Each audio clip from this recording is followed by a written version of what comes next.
Good evening, welcome to Cardiff City TV. Well, shooting opportunity. Oh, it's brilliant. Robinson, goal!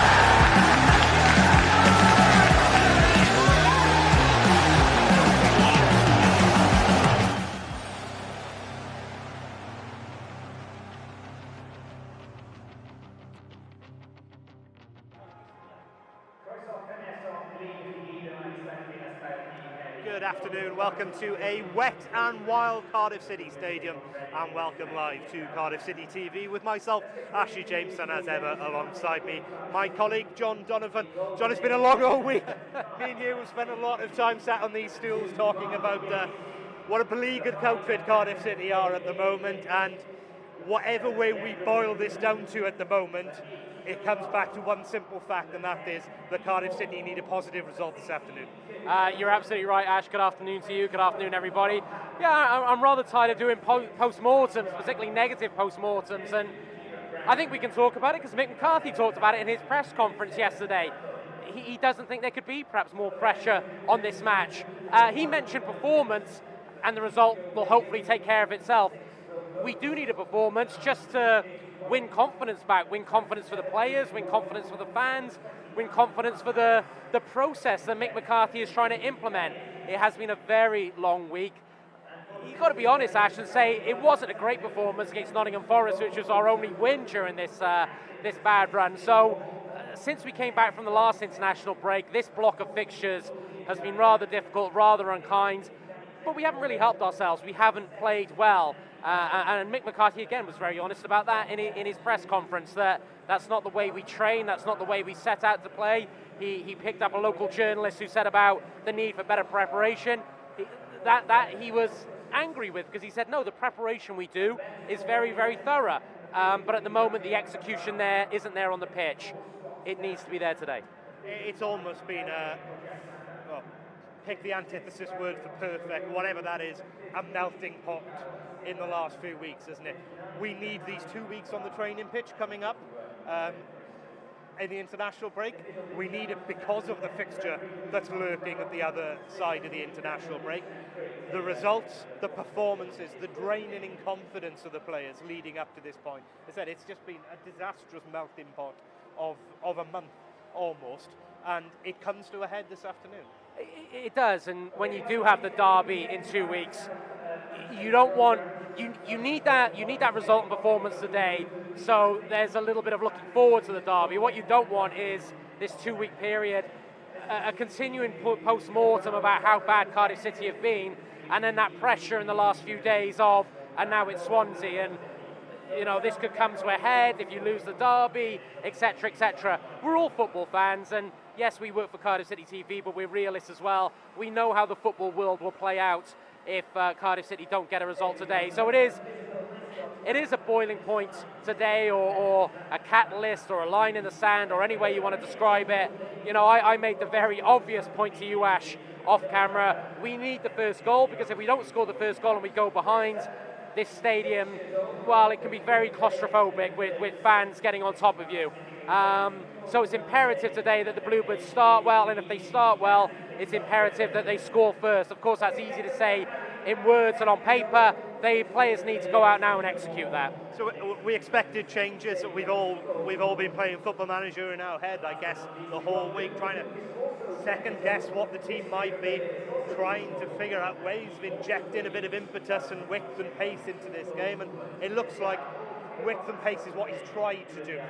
It looks like Cardiff have changed formation, which is the headline. It looks like a back four.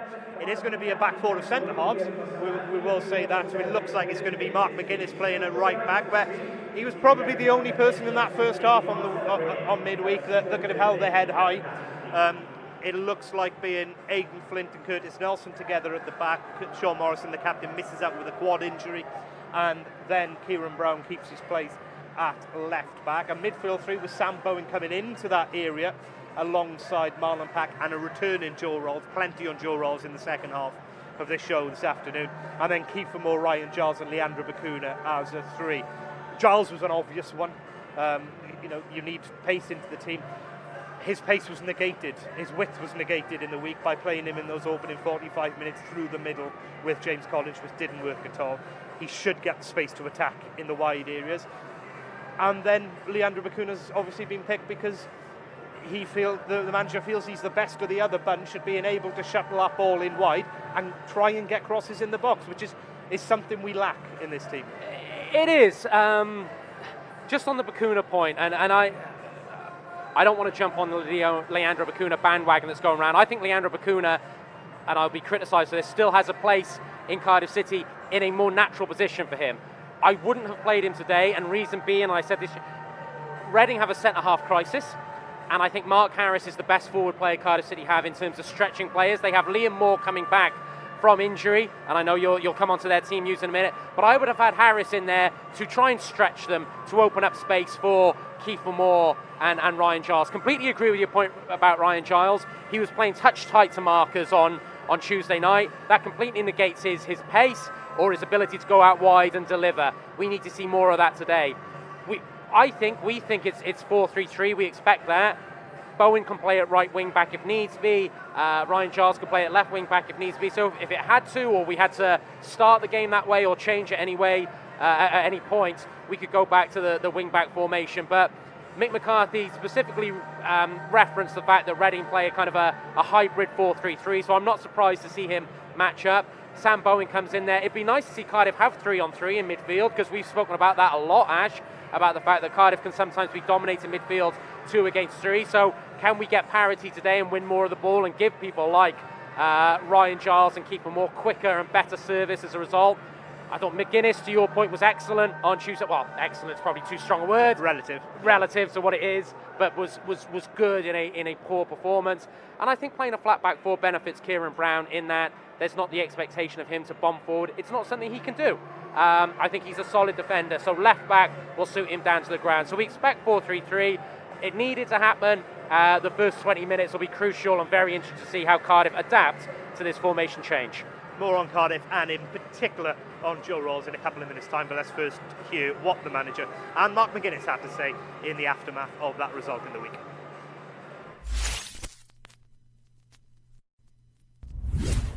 I'd expect a team that will come and they'll probably be playing 4-3-3. They try to be very patient and play through you and open you up. And I don't see anything different what they'll try and do to us tomorrow. You know, Reading are going to be a good side. They always have been, like every team in the league.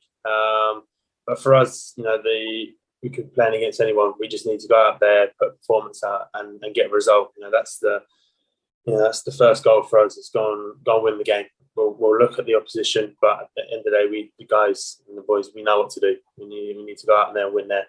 And as you said with the fans as well, they play a big role. So it's not a great time, of course, but these times come, and hopefully, you know, they'll go as quick as they came as well. We all get a bit wrapped up in what's needed. We need a performance. We need a performance that we can be proud of and the fans can be proud of, and that helps to start turn things around. If we don't, and if we don't play well and we were to get beaten, it'll be the same again, and we're all going to be under pressure. I fully understand that, but that doesn't concern me prior to the game. You know, I'm looking forward to the game, and hopefully we can play well, and that's what we're aiming for. And what we want to do is win the game, of course. I've got full confidence in the boys and the squad that we have. It's a long season. There's going to be spells like this. Obviously, as you said, I'm only new to the game really compared to the other lads, so they've all been through it. But even as you said, last year we went on a run of, you know, losing a few, winning a few, wasn't getting into momentum. But you know, that changes. You know, once we get one result and momentum starts building on our side again, hopefully we'll rack up a few. And you know, at the start of the season, we was on a bit of a roll, getting results going our way, and then obviously this little spell here. But you know, the league is tough. You're always going to get highs and lows. Even the best teams do. So it's just whether or not we can, you know, how long they last. You know, and for us, I think Saturday is a must-win really for us to get out of this and get back on track. Let me tell you, when we train, we don't practice just hitting long and hopeful balls. That's for sure. The other night, I mean, there were loads of groans and moans, and fully understandable because there was some some really poor football that we produced. Does that come with the pressure of the results? Does that come with the team that we're playing against? But that's not how we play. That's not how we train. That's for certain. But no, if you're winning games, nobody really cares. But that's not the way we train. That's for sure.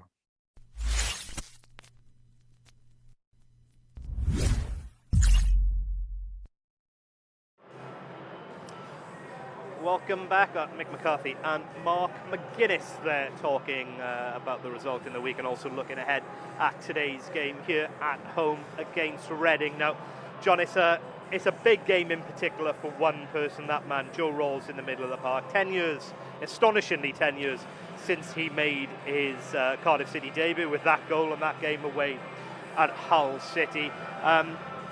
Before we touch on some of the statistics of him, has, ironically, this last month done more for his reputation as a Cardiff City player than perhaps his time in the team over recent seasons, a bit like Sean Morrison's at the end of last season? I would completely agree, Ash. I said to Mark Denham on commentary, audio commentary, as I know we're going to the presentation, but I said to Mark that absence makes the heart grow fonder, and certainly we're very fond of this man.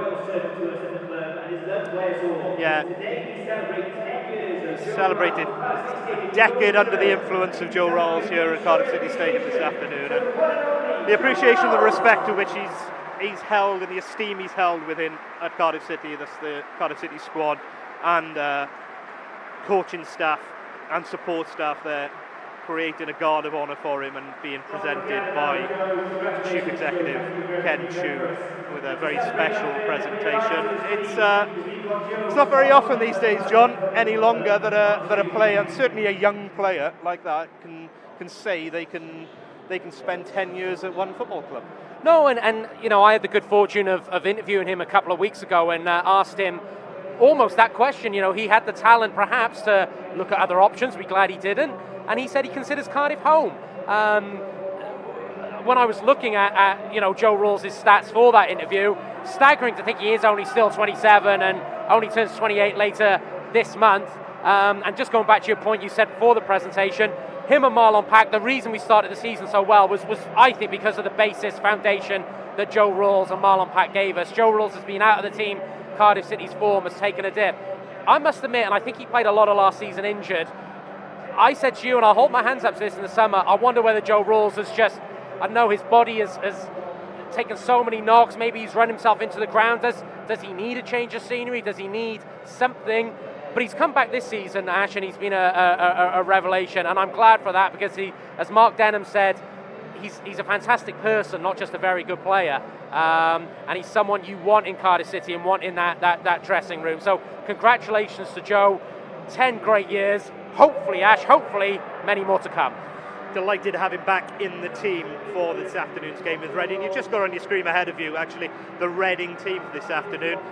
They are able to welcome back Liam Moore to the heart of defence, which is a huge boost for them because, quite frankly, they've been playing the last 2 games without the recognised centre-half. Scott Dann came in the week, hasn't played any football since the end of last season. They've got an injury crisis. They are there to be exploited this afternoon.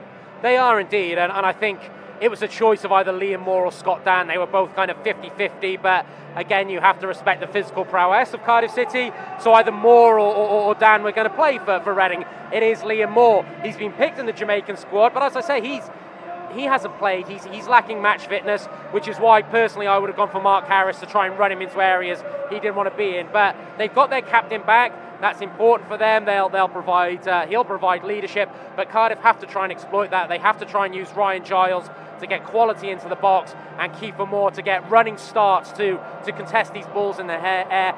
I'm fed up with standing starts for players, forward players, having to deal with direct balls moving forward, Ash, and standing starts. Let's have something where they can attack the ball, whether that's a ball into the channel or Ryan Giles getting to the byline. But Kiefer Moore has to try and exploit that today. Reading, I do like their midfield 3, but yes, you're absolutely right.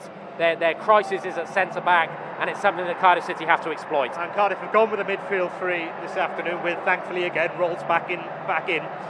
And they're going to need to be on the top of their game because whereas they're short at the back, and being short at the back has actually robbed them of a midfielder with Josh Laurent playing in there for Reading, but the centre of that midfield is still an area of real strength for Reading. Oh, it has. You know, Danny Drinkwater is a Premiership winner, a former Cardiff City player, of course.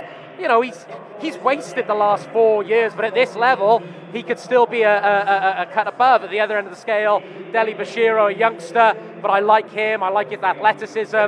He's good technique on the ball. And John Swift, I've always been a huge fan of. He always seems to play well against Cardiff City. Read an article this week where he says at 26 and after suffering from a lot of hamstring injuries, he's now taking better care of himself off the pitch. He's taking better care of himself in terms of his diet and his preparation before and after matches.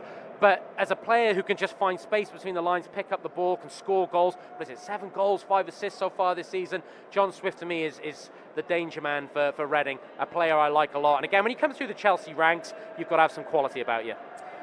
He'll be up against man of the moment for Cardiff City this afternoon, Joe Rolls. You've just seen some pictures of there again, receiving that presentation from Cardiff Chief Executive Ken Chu. Now we'll continue the little celebration of Joe Rolls now before kick-off in this game with Reading, because we're going to see Joe Rolls' top 5 goals in a Cardiff City shirt, and then the other side of those messages he'll have live commentary of this afternoon's game with Cardiff City and Reading. Top 5 in association with the Big Yellow Self-Storage Company. Honeyman with the free kick, right-footed into the Cardiff area, heading down in front of goal and cleared away by Manga.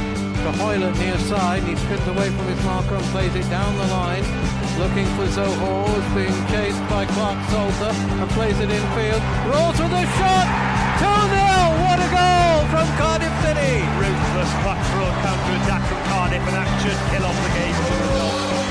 The ball drops to Junior Hoylett in a dangerous position, just inside the Cardiff half, and he immediately plays an early ball to Zohor down the line. It gives Zohor a chance to turn Clark Salter, head towards the edge of the area, and then keeps his composure as he rolls it into the path of an unmarked Joe Rolls, who's broken from midfield, tucks the ball home left-footed. That's over the head of Morrison, tucked away eventually, still alive. Space for Kakuna there to turn, uses back instead. We'll wait for the cross. And Mark Roll, shooting opportunity. Oh, it's brilliant. It's absolutely brilliant from Joe Rolls. Has that in his locker. Haven't seen enough of it in recent years. His goals have tended to come from the penalty spot, but that is an absolute beauty. Yeah, real good composure, wasn't it, on the edge of the box, where we got some passes in.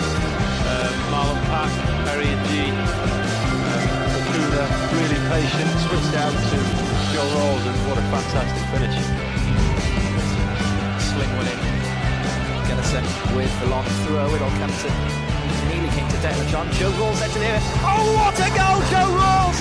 Think of Jordan Match at that end in the Premier League here. You've just seen it with his right foot. Joe Rolls rifles it into the top corner, and the Cardiff fans are in delirium. What a goal that! It's absolutely spectacular, Mark.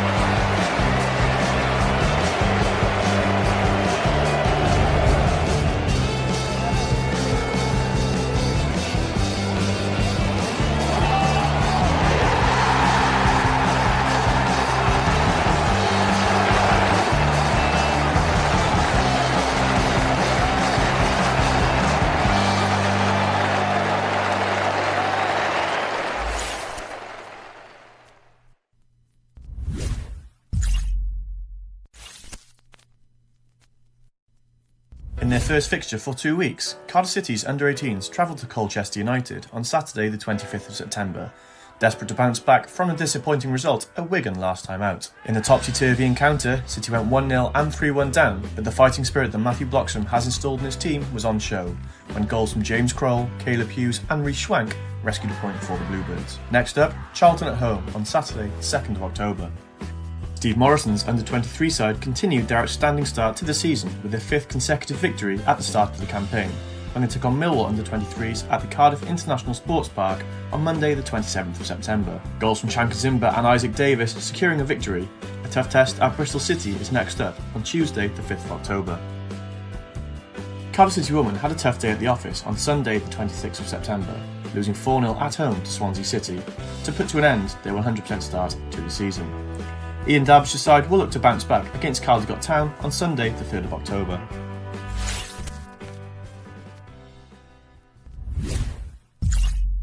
Top 5 in association with the Big Yellow Self-Storage Company.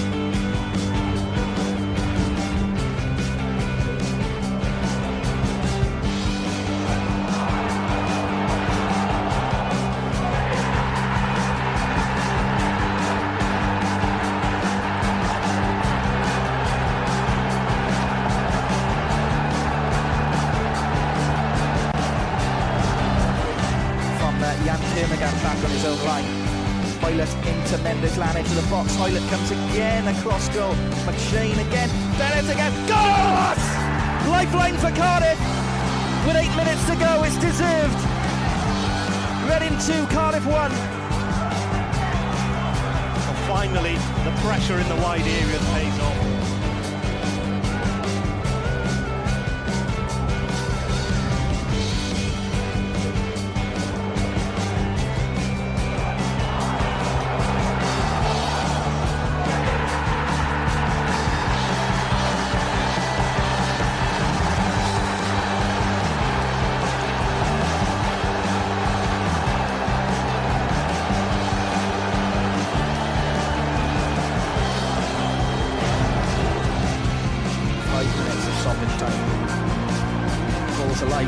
Turns in the area, clips that in there, Bamba's in there, hits the bar, Tomlin hits the bar again!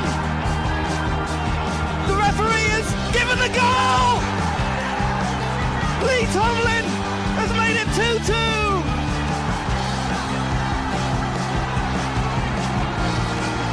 And the scenes here at the Medeski, incredible behind the goal!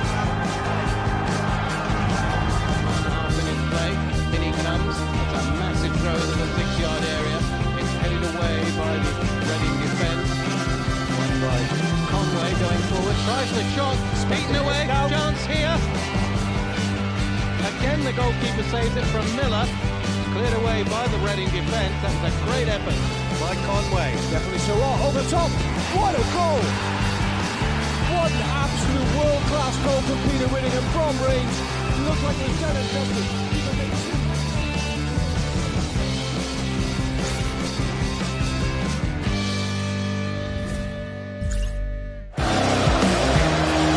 Good evening, welcome to Cardiff City TV. Well, shooting opportunity. Oh, it's brilliant. Morrison, goal!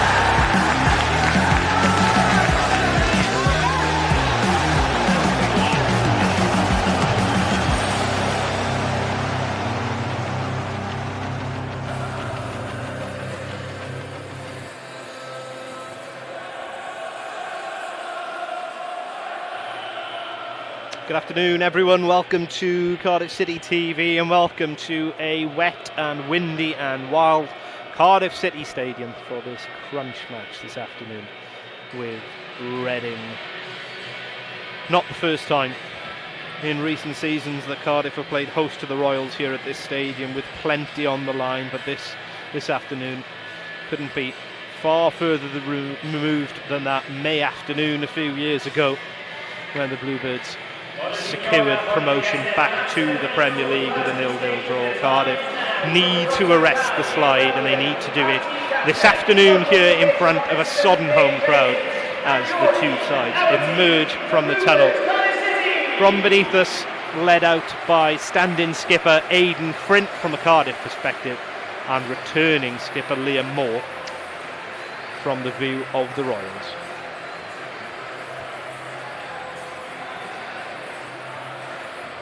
It's been a wretched week and a wretched run of form for the Bluebirds. Heavy defeats at Blackburn and then here at home against West Bromwich Albion in midweek. have Cardiff dropping 5 straight games. And that's the slide that needs to be arrested this afternoon before the international break and before that game with Swansea lurking the other side. There are changes from Mick McCarthy, and there looks to be a change in shape also. It looks to be a back 4 this afternoon, with Aidan Flint and Curtis Nelson together at centre-half, with Mark McGuinness and Kieran Brown in the 4 back areas. Young Sam Bowen is back into the middle of the park to join Joe Rawls, who marks his 10-year anniversary with the club, and Kiefer Moore starts in attack. For Reading, Liam Moore is a welcome return to the back after the club played the last 2 games without a recognised centre-half. But there's recognisable figures elsewhere as well, namely former Bluebird Danny Drinkwater, looking to rebuild his career in the middle of the Royals midfield, and Junior Hoylett in the middle. He's been playing as a false 9 unbelievably in recent weeks, but against Cardiff's sizeable backline, he reverts to a more familiar attacking midfield role this afternoon.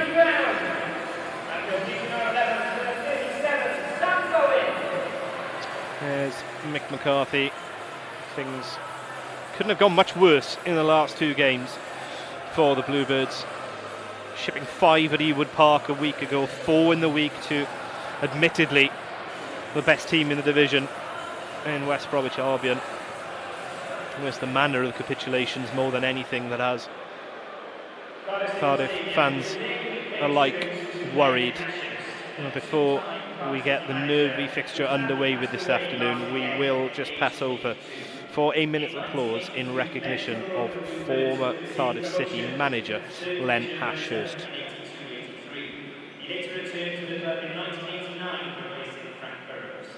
He was a fine man and a great leader who will be sorely missed. Please join us on the referee's whistle in a minute of applause to remember Len Ashurst.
Some minutes applause there to recognise the passing of Len Ashurst, who sadly passed away a week ago today at the age of 82, a former Cardiff City manager on 2 occasions in the early 80s and again in the early 90s. He's also still the record outfield appearance holder for some